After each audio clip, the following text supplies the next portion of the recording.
estimados, un placer acompañarles de esta manera virtual, ¿sí?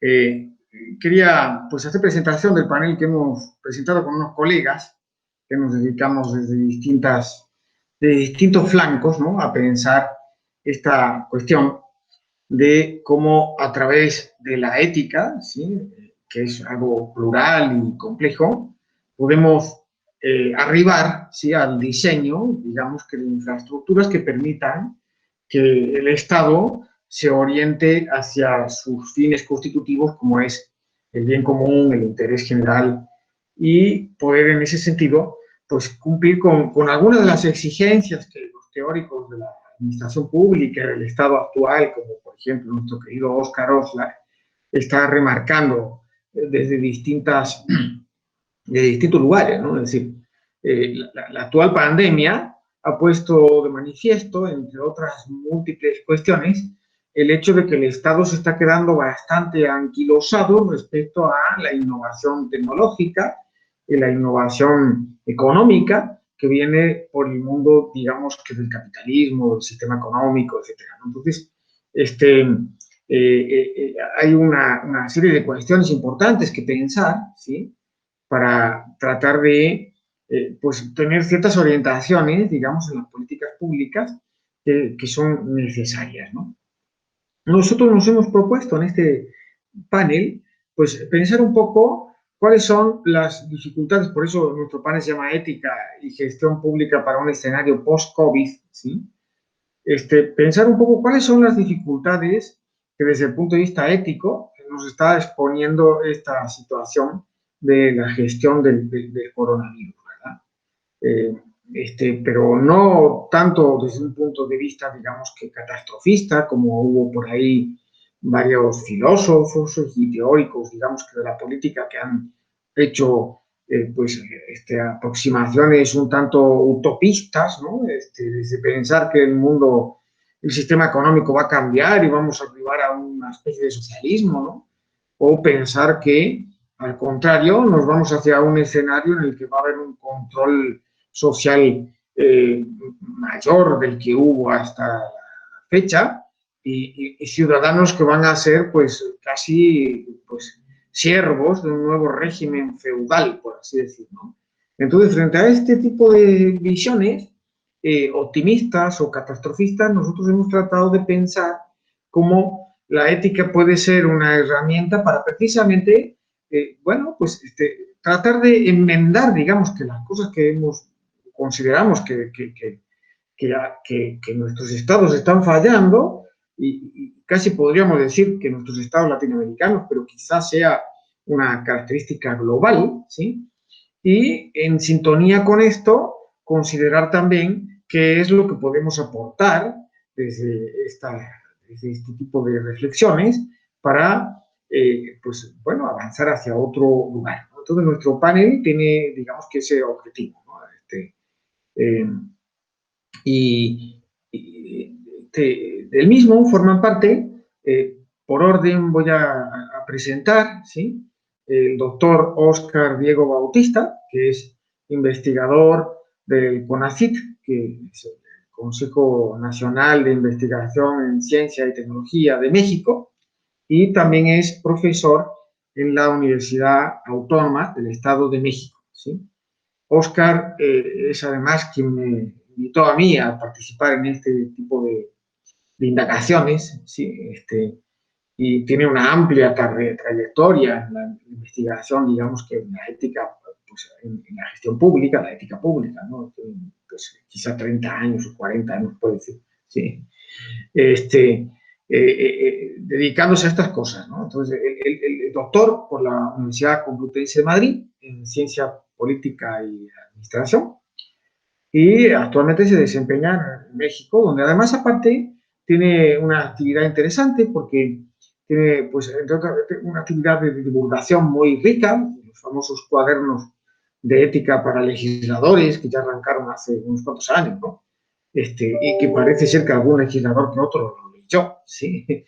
No sé, que no solo es un investigador, sino que tiene toda una tarea de divulgación muy importante, ¿sí? Rodrigo López Tais es profesor de la Universidad Siglo XXI, en varias materias, pero se destaca principalmente como profesor de la materia políticas, normas y organismos de control en la administración pública.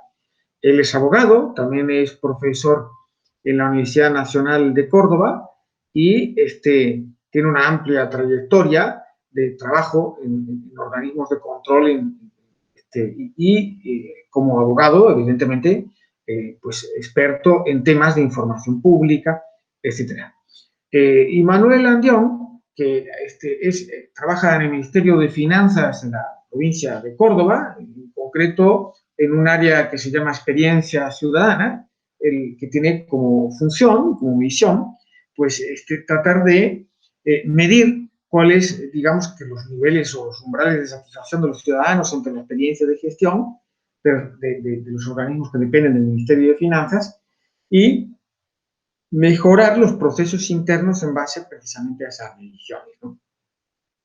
Tengo que decir que Manuel se inscribió en este congreso como estudiante, pero desde el lunes es nuestro primer licenciado, ¿sí? Nuestro, en realidad, segundo licenciado en la carrera de Administración Pública, así que es un auténtico honor tenerlo en este panel, ¿no?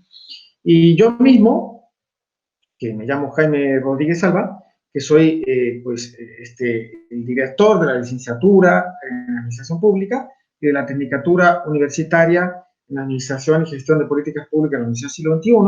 También soy profesor de posgrado en diversas universidades de Argentina y pues también imparto cursos relacionados con ética pues, en organismos de España o de Chile, ¿no?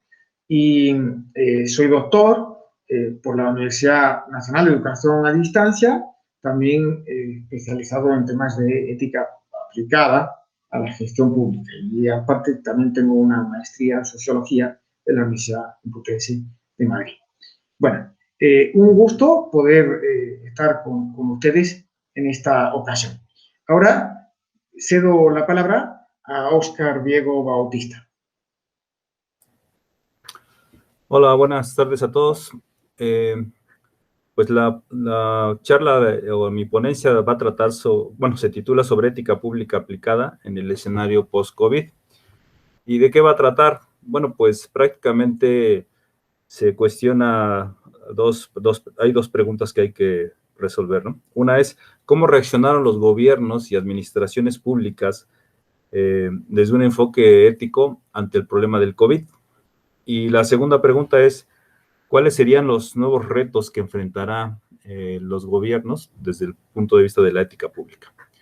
Entonces, para la primera cuestión, lo que vamos a ver es precisamente identificar cómo los gobiernos les agarró desprevenidos esta situación y algunos no supieron cómo reaccionar. Tuvieron incluso medidas pues, poco prudentes, precipitadas incluso, ¿sí? Hubo mucho desconcierto, ¿no? Y por otro lado, hubo también gobernantes que impusieron medidas un poco, pues, no muy buenas, ¿no? Mentiras, hubo confusión, ¿sí? Un ejemplo es, por ejemplo, Donald Trump, que no supo qué hacer y, bueno, pues, al día de hoy ya se están acercando a cerca de 200,000 muertos en los Estados Unidos, ¿no? Y como él, pues, muchos gobiernos no han sabido cómo hacer, ¿no? Entonces, bajo la óptica de la ética, se puede decir que hubo abuso de autoridad, desinformación, desconfianza, desigualdad, injusticia, incluso oportunismo, ¿no? Pero también había que señalar que algunos gobiernos sí mostraron cierta prudencia y también rescataron ciertos valores, como la comunicación, la solidaridad, el respeto o la prudencia, ¿no? Entonces, en la ponencia, y bueno, ya el día del Congreso, pues habría que analizar un poquito más esas situaciones de los gobernantes desde el punto de vista ético. Entonces, un poco para la primera pregunta, ¿cómo reaccionaron los gobiernos y administraciones públicas ante esta situación? Y luego, posteriormente, hay una segunda pregunta que se refiere a cuáles son los nuevos retos que enfrentará la ética pública. Y aquí les adelanto, bueno, nosotros planteamos que hay 4 escenarios. Un primer escenario es el utópico, en donde señala que después de la pandemia habrá cambios positivos, que la humanidad renacerá, habrá armonía, equidad, dignidad humana, que esto nos va a hacer cambiar a todos, ¿no? Eso, digo, suena muy bonito, pero a mí me parece que eso es utópico. El segundo escenario es el catastrofista, y este escenario señala que la pandemia es un presagio del fin del mundo, que la humanidad se va a acabar y que, bueno, pues ya hasta aquí llegamos, ¿no? Lo cual también es otro extremo, ¿no? Un tercer escenario es el realista, y en este se refiere a que el capitalismo se renueva, ¿sí? Incluso se intensifica. Con la pandemia los ricos se han hecho más ricos, ¿sí? Los pobres han aumentado, la corrupción y sus múltiples prácticas corruptas continúan en aumento, ¿no? Y luego hay un escenario cuarto, que me parece muy, muy bonito, que yo le titulo esperanzador restaurativo. Y este escenario se basa en dos elementos. Por un lado, en el tema de la esperanza, ¿no? Y aquí, bueno, pues había que retomar el mito de la caja de Pandora, ¿no? Después de que se abre la caja de Pandora y salen todos los vicios, bueno, pues hasta el final queda la esperanza, ¿no? Entonces, este es un elemento importante. Y el segundo elemento en este escenario es el concepto de retrotopía. Este concepto lo acuña Zygmunt Bauman, o más bien lo rescata. ¿Y de qué va este concepto? Bueno, dice Bauman, pues nos hemos olvidado del pasado, ¿sí? Pensamos siempre a futuro. Dice, pero el futuro es desolador, el futuro es, la verdad es que es catastrófico. Entonces lo que él dice es que hay que volver al pasado, hay que volver a los principios que dieron origen a la humanidad, hay que volver a las preguntas básicas, ¿quiénes somos? ¿De dónde venimos? ¿No? Hay que volver a la máxima socrática de conocernos a nosotros mismos. Y entonces, en ese sentido, dice Bauman, y con este escenario, dice, si nosotros rescatamos estos elementos, podemos volver a la vinculación entre la ética y la política, ¿sí? A reencontrar el significado de la política, pero el original, no el del politicastro, que es todo lo contrario al sentido original de la política, que es un invento humano para ayudarnos unos a otros. Y dice Bauman, pues a través de eso, de volver al pasado, pues volvemos a los fines auténticos del gobierno, que se van acompañados de valores, ¿sí? Volvemos al espíritu de lo público en contra del individualismo o el espíritu del privado, que dicho sea de paso, en la antigüedad era ser idiotas, ¿no? El que no tenía un espíritu público lo veían como algo raro y como un enfermo, ¿no? Y entonces de esta manera podemos comprender la importancia del fin del Estado, que es precisamente el bien común, es volver al bien común. Y bueno, pues más o menos de eso va esta ponencia, que es ética pública aplicada a un escenario post-COVID.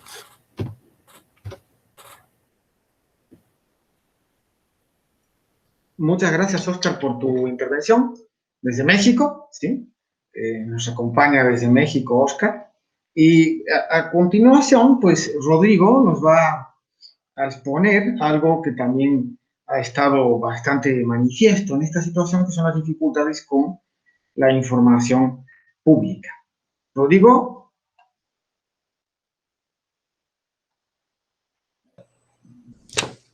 Ahí está.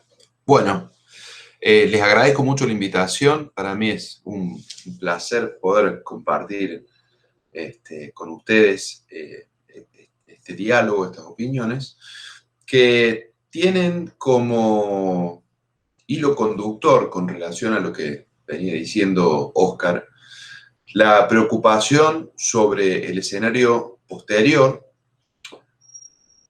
respecto de una situación absolutamente imprevista y una situación que ha cargado a la humanidad, como nunca antes en la historia, de un grado de incertidumbre y falta de certeza que de alguna manera nos vuelve frágiles y vulnerables. En esta situación de fragilidad y vulnerabilidad, el rol de la ciudadanía como organización y no como meros individuos pasa a tener un papel relevante. ¿Y por qué digo esto? Porque si hay algo que nos va a dejar como enseñanza esta pandemia, es que es muy difícil que alguien pueda seguir sosteniendo que puede salvarse individualmente, ¿sí? Es decir, hoy más que nunca hay que resteñar, restablecer, reestructurar los lazos colectivos. Para eso es indispensable un aspecto esencial en épocas en donde la tecnología parece habernos conectado mucho más, pero aislados como nunca antes en la historia, ¿no? Por ahí, las redes sociales en realidad lo que hacen es dilatar los vínculos inmediatos y generar otro tipo de vínculos. Entonces, ahí está el punto central de la información. ¿Qué tipo de información consumimos? ¿Qué tipo de información con relación a la pandemia brindan los gobiernos, los estados? ¿Y qué tipo de información nosotros como ciudadanos estamos en condiciones de procesar y en algunos casos de viralizar? Por eso hay una tarea ética muy importante que deben asumir los gobiernos, que es en todo momento, aun cuando la situación sea extremadamente compleja, brindar a la ciudadanía toda la información necesaria para que sea la ciudadanía, con su propio criterio, la que pueda formar una opinión. La información requiere previamente, ¿no es cierto?, un estado de conocimiento, porque la información es el estadio previo, a su vez, a la formación de una opinión. Y la formación de su opinión, posteriormente, es lo que, mediante el concurso de procedimientos establecidos en las leyes, va a canalizar lo que se conoce como la voluntad popular, que es el sustrato básico de la soberanía como elemento central del Estado. Entonces, si hay algún tipo de falla, ¿no es cierto?, en la cadena de formación, es precisamente por la falta de información o, en su caso, por lo que se ha dado a conocer por estos días como infodemia, ¿no? O sea, el exceso de información que hace que un ciudadano esté impedido de procesarla por su gran volumen, ¿sí? O por aspectos, digo, que son bastante complejos desde el punto de vista técnico. Entonces, hoy, quienes estamos participando de esta charla, seguramente tenemos un montón de dudas, un montón de preguntas con relación a la situación de mañana mismo, a la situación en la que estamos viviendo hoy. Desde los hechos más trágicos, ¿sí? ¿Cuántos muertos en realidad lleva contabilizado la pandemia?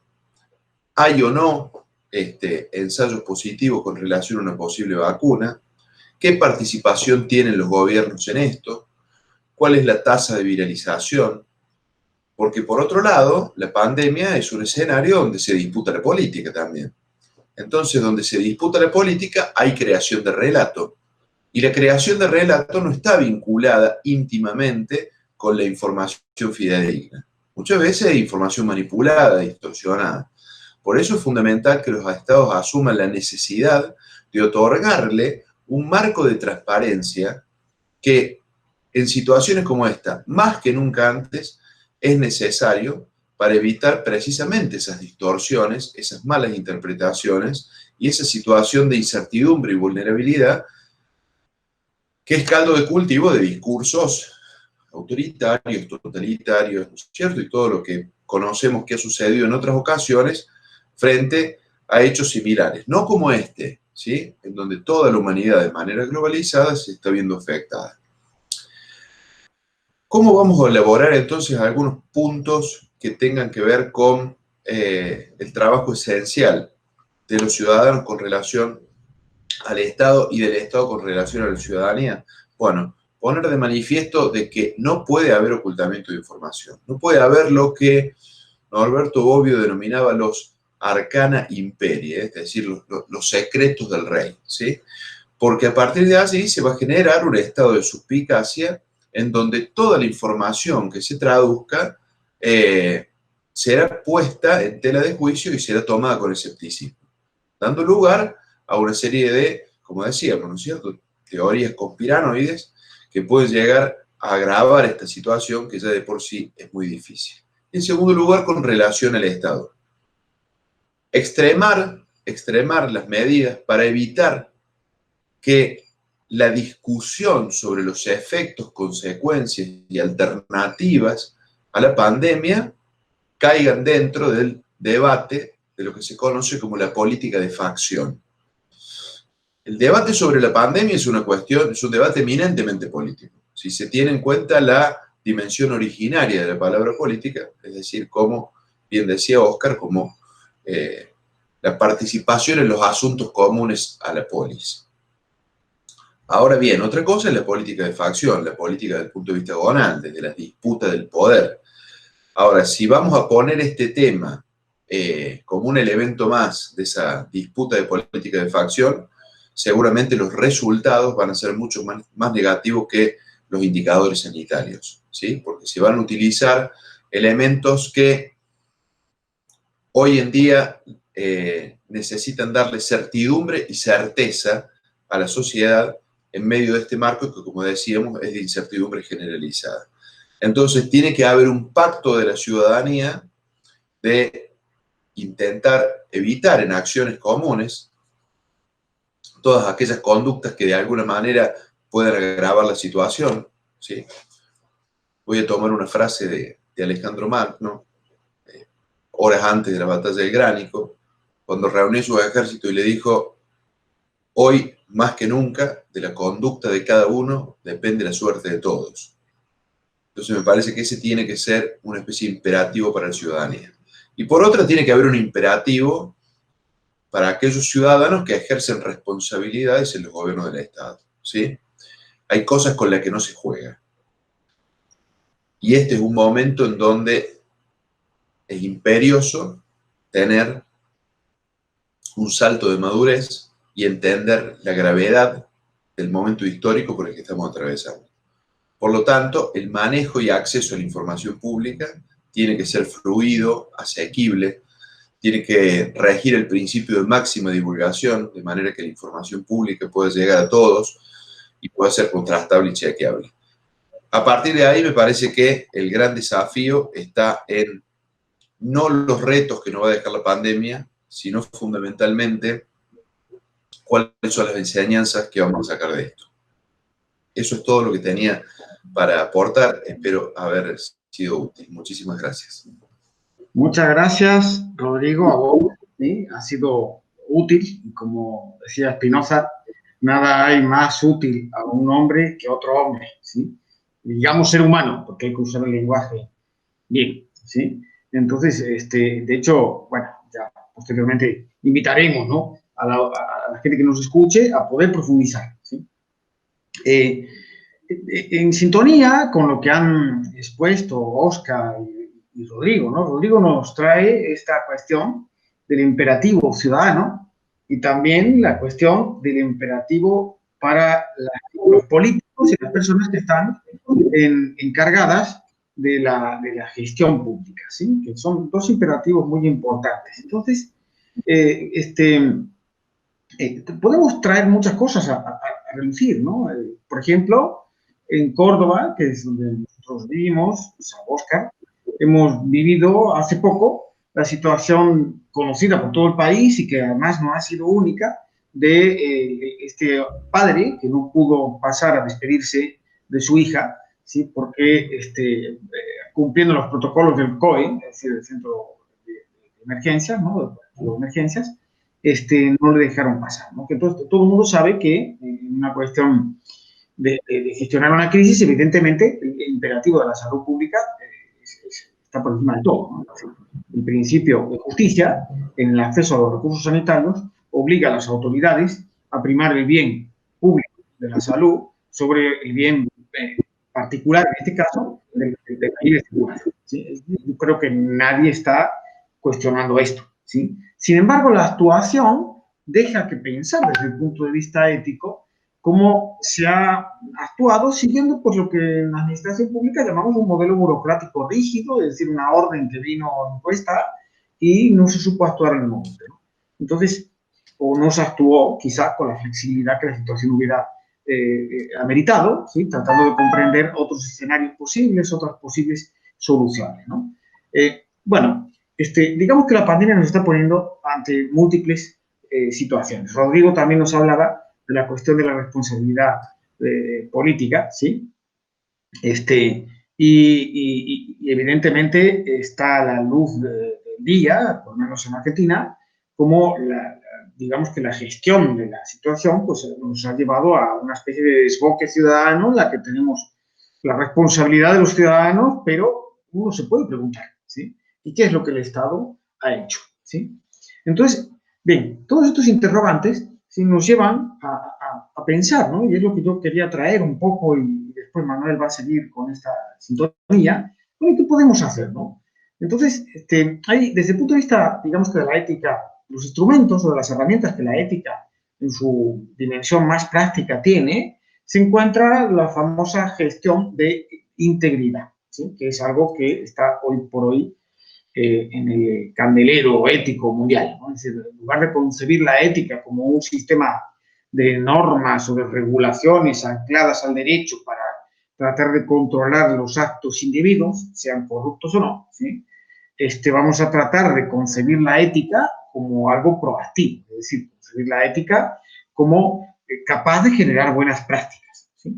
Y una de las herramientas que existen al respecto son los famosos sistemas de integridad, ¿no? De hecho, acá en Argentina, el decreto 65 de 2019 propone la creación de los enlaces de integridad, cuyas funciones son sensibilizar y capacitar a los gestores públicos sobre estas temáticas éticas que son perentorias, promover el cumplimiento de obligaciones, cristalizar recomendaciones internacionales, entre otras las propias recomendaciones de la OCDE sobre los sistemas de integridad, y reportar a la Oficina Anticorrupción sobre avances, ¿no?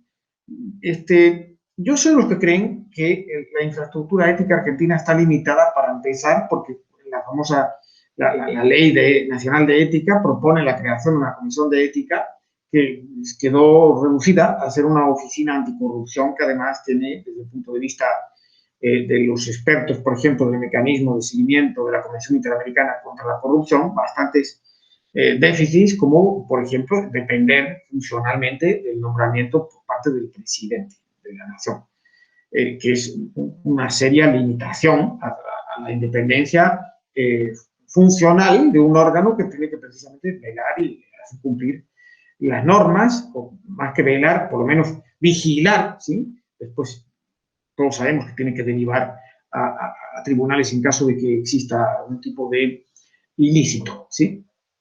Pero eso ya de por sí es un diseño institucional curioso, ¿no? Porque pasar de una comisión de ética a una oficina anticorrupción es como decir, vamos a entender la ética como cumplir con la ley, ¿sí? Y como bien dice Victoria Camps, la ética no es hacer lo que debemos hacer, sino querer hacer lo que debemos hacer. Que hay una cuestión importante. Y precisamente esta noción de integridad es como el reverso, ¿no?, de la corrupción. Entonces, la idea de los enlaces de integridad que está presente en este decreto es la noción, es transversalizar la transparencia y distintas iniciativas de integridad, ¿no? Establecer unidades de transparencia en los distintos niveles de gobierno, institucionalizar la gestión de la transparencia en las distintas instituciones y crear sistemas de integridad y de coordinación interinstitucional, ¿no? Porque acá hay que decir que uno de los principales digamos, de los elementos que correlacionan positivamente con la corrupción, medida según el índice de percepción de la corrupción, es precisamente los regímenes federales de gobierno como nosotros tenemos, ¿no? Cuando hay escasa coordinación o hay fallas en la coordinación intergubernamental e interinstitucional, pues es un problema importante, ¿no?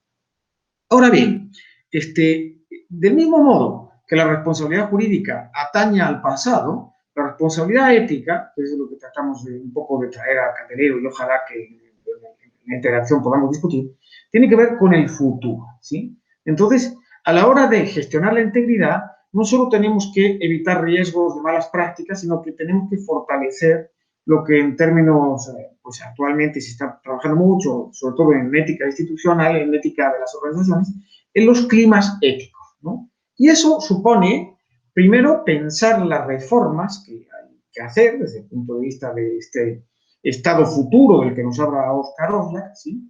Un estado plataforma, un estado para una era, como llama él, exponencial, es decir, un estado que tiene que ser capaz de gestionar la complejidad del mundo social, económico, cultural que le toca. Primero, pensar las reformas teniendo en cuenta cuáles pueden ser los incentivos que desde el punto de vista ético conduzcan a los buenos desempeños institucionales, ¿no? Así también como buscar, digamos que un diseño holístico, que no solo piense en términos de combatir la corrupción, sino cómo generar en el ámbito de las instituciones concretas, ¿sí?, una cultura de integridad, como por lo tanto potenciar actos éticos, que no solo son actos no corruptos, sino que son actos que se orientan hacia el bien común, que es un término bastante complicado de definir, pero importante traerlo a la mesa. Las distintas instituciones, sean las que sean, desde un colegio público o privado, ¿sí?, hasta pues, un ministerio, ¿sí? La OCDE tiene un diseño, que es lo que llaman los marcos de integridad, que trata de aglutinar un poco todos estos elementos diversos, ¿no? Los marcos de integridad, y con esto voy finalizando, tienen una serie de componentes mínimos, como son la existencia de un código ético, mecanismos de difusión, prevención y desarrollo de una cultura ética, procedimientos, canales y circuitos para resolver dilemas, quejas o denuncias, sistemas de garantías que hagan efectivo el código de ética o de conducta, el código de ética y conducta, y sistemas de seguimiento y evaluación, ¿sí? Esta idea de los marcos de integridad apunta a la posibilidad de que en distintas instituciones puedan cristalizar herramientas que permitan que algo tan deseado por todo el mundo como es la ética, cuando escuchamos la palabra ética, pues, todos nos ponemos contentos, ¿no? Porque decimos, es una cosa buena, ¿no? Pero hay que tratar de hacer que las personas quieran comportarse de ese modo, ¿no? Entonces, los marcos de integridad son una herramienta posible para cristalizar, digamos, en las conductas concretas de los servidores públicos, esos principios, esos valores y esos deberes que están recogidos en las normativas. Y, por lo tanto, incentivar y motivar que la ética sea lo que realmente es, que es una orientación hacia las buenas prácticas, ¿no? A continuación, Manuel Andión nos va a hablar de lo que gustosamente ha sido para mí un placer conocer su trabajo, que es el diseño de una herramienta bien concreta de gestión ética, ¿no?, en un organismo como Rentas de la provincia de Córdoba. Adelante, Manuel. Bien, muy bien. Primeramente, para introducir, vamos a decir que la Dirección General de Renta de la provincia de Córdoba es el principal organismo de la recaudación de las acreencias fiscales de la provincia. Por eso es fundamental que el clima y la gestión ética estén en primera línea dentro de este organismo. Y basándonos en lo que recién nos comentaba Jaime sobre los marcos de integridad y los sistemas de gestión ético, vamos a decir que el objetivo central de la ética pública aplicada a la administración y el gobierno es lograr justamente una gestión ética. Esto implica analizar y transformar la cultura organizacional basándose en ciertos principios y valores, y utilizando para ello herramientas éticas y un sistema de control de gestión moderno, que se apoye, como decía Jaime también, en las recomendaciones de los organismos internacionales y en los pilares del modelo de gobernanza del gobierno abierto que están en boga hasta en los últimos años, ¿cierto? Entrando específicamente a este caso que presentamos en la Dirección de Rentas, en una primera instancia lo que hizo fue elaborar un marco de referencia institucional para el cual se realizaron reuniones participativas con referentes claves de las distintas áreas de este organismo, por ejemplo, responsables de recursos humanos, de la Dirección General, de áreas de auditoría y control interno, de gestión de calidad, de las áreas de asesoría jurídica, entre otros, y se realizaron a su vez entrevistas personales en profundidad con algunos de esos referentes, con la implicancia que tenían, y así se pudo analizar sus antecedentes y sus experiencias previas en los distintos procesos de modernización y actualización de los sistemas informáticos que se dieron en los últimos años en esta Dirección de Renta. A su vez también se tuvo en cuenta que se realizaron procedimientos de certificación de calidad de los procesos con normas de calidad internacionales como el ISO 91, realizadas por el IRAM en este caso, Y también se tuvieron en cuenta las opiniones vertidas por los ciudadanos en los distintos libros de felicitaciones, quejas y sugerencias, las denuncias realizadas de manera anónima por la web y actuaciones sumariales que siguieron en el pasado a agentes de administración pública. A su vez, además de todas estas experiencias previas, se plantearon situaciones hipotéticas y sus posibles medidas preventivas, considerando sus causas y consecuencias, y cuáles serían los puntos flacos donde hay que clavar banderas de riesgo para evitar que sucedan situaciones. Así se llegaron a las principales conclusiones que podemos resumir en que la modernización y la actualización de los sistemas informáticos y la digitalización de los trámites, fundamentalmente en este periodo de pandemia en el cual la atención presencial se ha visto resentida o directamente suspendida y se han mudado a canales digitales para resolver los trámites y consultas de los ciudadanos, sin duda representa una gestión más ágil, puesto que termina siendo más rápido y más cómodo para el ciudadano. Sin embargo, tenemos la dificultad de que algunos ciudadanos que no acceden a Internet o sean reticentes a este mundo digital, no accedan a este beneficio. Y por otro lado, la informatización de todas las operaciones, sin establecer claros y concretos puntos de control, sean específicos y automatizados, nos abre la puerta a que ciudadanos sin escrúpulos o distintos integrantes puedan cometer fraudes, ya sean agentes externos como los contribuyentes, proveedores del Estado, agentes internos como los propios empleados del gobierno, o agentes mixtos, entre los cuales podemos citar a los agentes de retención y percepción, a los procuradores, a los empleados de empresas proveedoras de servicios del Estado. Entonces, basándonos en eso, lo que hicimos fue analizar la normativa vigente, tanto a nivel nacional como provincial, entre las cuales destacamos la Ley de Ética de la Función Pública, que como decía Jaime, reemplazó a una Comisión Nacional de Ética Pública por una oficina anticorrupción y un decreto superior, y también la normativa fundamental en la cual nos basamos fue el Estatuto del Personal de la Administración Pública Provincial, en el cual se fijan las obligaciones, provisiones, responsabilidades y sanciones que pueden recibir los agentes públicos de la provincia de Córdoba, y también en la Carta del Ciudadano, que es una ley que garantiza que el Estado va a asegurar y promover la participación y el control de los ciudadanos y los privados, a su vez como la transparencia y la rendición de cuentas por parte del gobierno. También esta ley crea la Oficina Anticorrupción Provincial y el Foro Penal Económico y Anticorrupción, en el cual van a caer estas cuestiones. Y por último también analizamos algunas otras leyes más relativas a los sistemas de control interno, como la Ley de Administración Financiera y de Control Interno de la Administración de la Provincia, y el decreto de creación de la Oficina de Investigaciones Administrativas, que lo que hace es crear esta oficina para descentralizar las investigaciones administrativas y garantizar de esta forma cierta neutralidad y objetividad, desligando a cada uno de los órganos.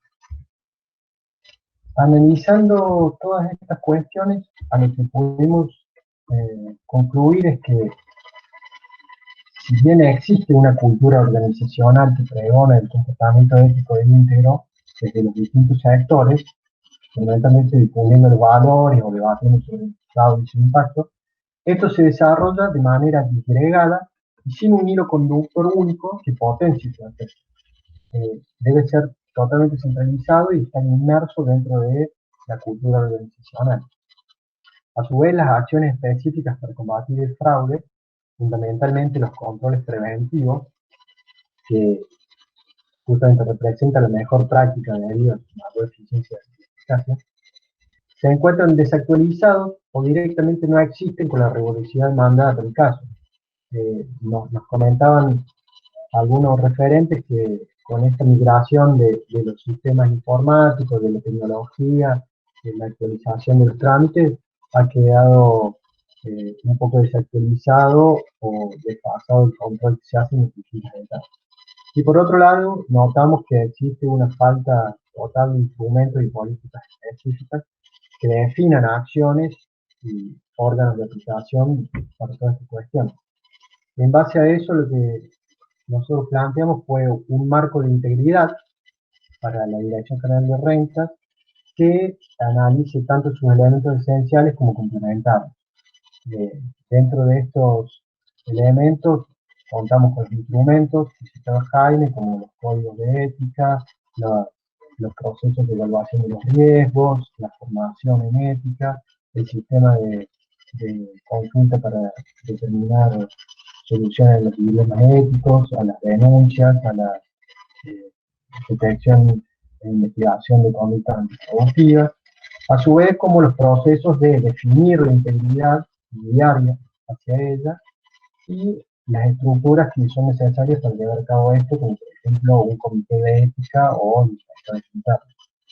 A su vez, si analizamos el contexto de integridad, vemos que no se encuentra totalmente inserta la gestión ética dentro de la cultura organizacional.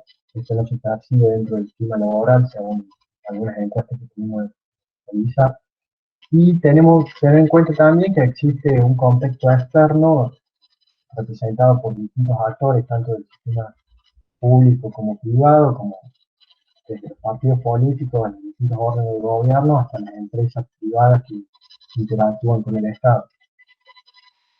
Y analizando todo esto nos llevó a proponer la creación de un comité de ética dentro de esta organización con los principales referentes involucrados para que instaure allí mismo una gestión ética y de integridad que la propia organización considere como internalizada y propia, según sus propios valores y principios, para lo cual es fundamental crear un código de ética y conducta interna, así como un programa de formación en estas cuestiones integral y adaptativo para todo el personal. De todas formas, este comité de ética debe trabajar en conjunto y en articulación con cada uno de los procesos para establecer los puntos de control que considere necesario en cada área y a su vez también luego puede hacer un seguimiento y un control de esto. Bien, fundamentalmente ese es el análisis que hicimos. Estamos dispuestos en conversatorio a profundizar con esto o resolver cualquier interés que tengan. Muchísimas gracias y aprovecho también para agradecer la invitación a esta participación con grandes referentes para mí en la materia que son parte de mi formación y ahora compañeros. Muchas gracias. Muchas gracias, colega, ¿sí? Ya te podemos decir así. Bueno, desde luego queríamos invitarles, ¿verdad?, a que cuando se dé el espacio para conversar sobre los temas que hemos hablado, porque 6 minutos van para poco, nos puedan acompañar y podamos pensar juntos, ¿no? Si tuviera que hacer un resumen de las distintas exposiciones que han hecho mis colegas, yo creo que, como abrió Óscar, ciertamente, pensando en un escenario futuro no catastrofista y tampoco no optimista, es decir, tratar de evitar esos dos extremos, ¿no? Óscar es muy aristotélico y busca el término medio, ¿sí? Entonces, entre pensar que el mundo va a ser un desastre y pensar que el mundo va a ser la cosa más maravillosa después del COVID, hay un punto medio, ¿no?, de pensar que las cosas probablemente se sigan reproduciendo las injusticias, se siga reproduciendo la corrupción, etcétera, pero también probablemente tenemos una oportunidad histórica de pensar cómo esto lo podemos cambiar, ¿no? Entonces, Rodrigo nos habla de algo que es importante. Él mencionó o hizo alusión a la responsabilidad de los ciudadanos en esta situación que pone en riesgo la subsistencia de la vida humana, que no es algo menor, y también nos trae la cuestión de la responsabilidad de los políticos, ¿no? Y Manuel, pues nos habla de cómo, algo que es importante, porque uno piensa, ¿no? Nosotros acá en Argentina estamos muy acostumbrados a pensar que el mundo es y será una porquería, ¿no?, como dice Discépolo, ¿no? Pero también tenemos que pensar que desde el punto de vista de la mejora de las instituciones, podemos mejorar las sociedades en las que vivimos, ¿sí? Entonces, la ética tiene que hacer foco precisamente en esto, en cómo mejorar las instituciones, cómo hacer buenas instituciones, ¿sí? Manuel nos trae un caso bien concreto, pensando en rentas de la provincia de Córdoba, que no es menor, rentas de la provincia de Córdoba, porque es el que maneja la guita, ¿sí? Entonces, no es cosa menor, ¿verdad? Pero, ¿cómo podemos hacer que las instituciones sean precisamente ese engranaje que permite que las sociedades sean mejores, ¿sí? Y pensamos, es algo en lo que nos hemos puesto de acuerdo, que precisamente la noción de integridad es una noción que aglutina esta idea, ¿no? Porque lo íntegro tiene que ver con aquello que no se descompone, ¿sí? Lo íntegro es lo que no se descompone, ¿verdad? Y lo corrupto, ya en la antigüedad, que volvimos a hablar de Alejandro Magno, yo me quedé pensando en los filósofos antiguos, ¿no? Decir, la corrupción forma parte del ciclo de la naturaleza, porque es la descomposición, ¿sí? Pero también forma parte del ciclo de la naturaleza lo íntegro, ¿sí? Entonces, tratemos de generar instituciones íntegras, que no son solo instituciones transparentes, ¿sí? Desde luego son instituciones transparentes, pero son algo más que instituciones transparentes. Son instituciones que buscan que los ciudadanos sean mejores de lo que son, ¿sí? Entonces, y eso implica que esas instituciones sean mejores de lo que son. Creo o creemos que la ética es una herramienta central en esta dirección. Quedan todos y todas y todes, ¿sí?, invitados a poder acompañarnos en el momento que nos habilite el Congreso para discutir, charlar de una manera más horizontal, ¿sí?, menos mediada quizá por esta especie de acting televisivo que es grabar para que ustedes lo vean posteriormente, ¿no? Yo quiero agradecer especialmente a Maximiliano, que hoy está haciendo un esfuerzo para grabarnos a nosotros en el sábado, porque, bueno, estamos dispersos por el mundo y nos ha costado ponernos de acuerdo en el día y poder tener el espacio, ¿no? Así que muchas gracias, Maximiliano, por acompañarnos en este proceso y gracias también al Congreso por darnos la oportunidad de estar hablando. Un cordial saludo.